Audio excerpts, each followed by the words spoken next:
আলহামদুলিল্লাহ, সকল খুশির সংবাদ আজকে একই দিনে পেলাম। আমরা সবাই মিলে চলে গেলাম একটা ইতালিয়ান অফিসে। আজকে আপনাদের ভাইয়া ইতালিয়ান নাগরিকত্ব পেল। আপনাদের ভাইয়ের ইতালিয়ান পাসপোর্ট হয়েছে, ইতালিয়ান নাগরিকত্ব পেয়েছে। সবাই দোয়া করবেন তার জন্য। এই যে এখানে যে ইতালিয়ান মহিলাটা দেখতেছেন, ওই মহিলাটা আপনাদের ভাইয়াকে শপথ করাইতেছে।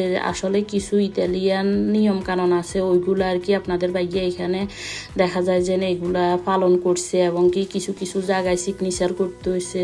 তো সকল কিছুর জন্য আলহামদুলিল্লাহ। আসলে আপনাদের ভাইয়া ইতালিয়ান নাগরিকত্ব পাওয়ার জন্য এটা অ্যাপ্লাই করছে আরও আগে, যাক অবশেষে আজকে হয়ে গেল। তো সে তো দেখা যায় যে ইতালিয়ান নাগরিকত্ব পেয়ে বা ইতালিয়ান পাসপোর্ট পেয়ে আজকে মহা খুশি। তো বলতেছে ওই খুশি উপলক্ষে আমাকে একটা আইফোন গিফট করবে।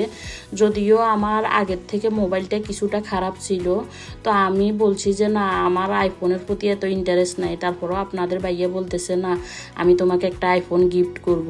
তো এই তো অবশেষে আর কি করা, হাজব্যান্ডে গিফট করলে গিফট তো নিতেই হবে।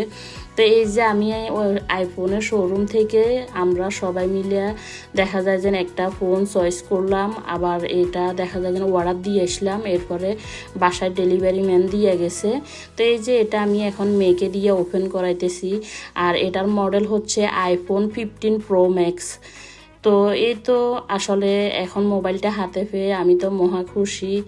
যাই হোক, আগেও ধন্যবাদ দিছি ভিডিওর মাধ্যমে, আবারও ধন্যবাদ দিতেছি আমাকে ফোনটা গিফট করার জন্য।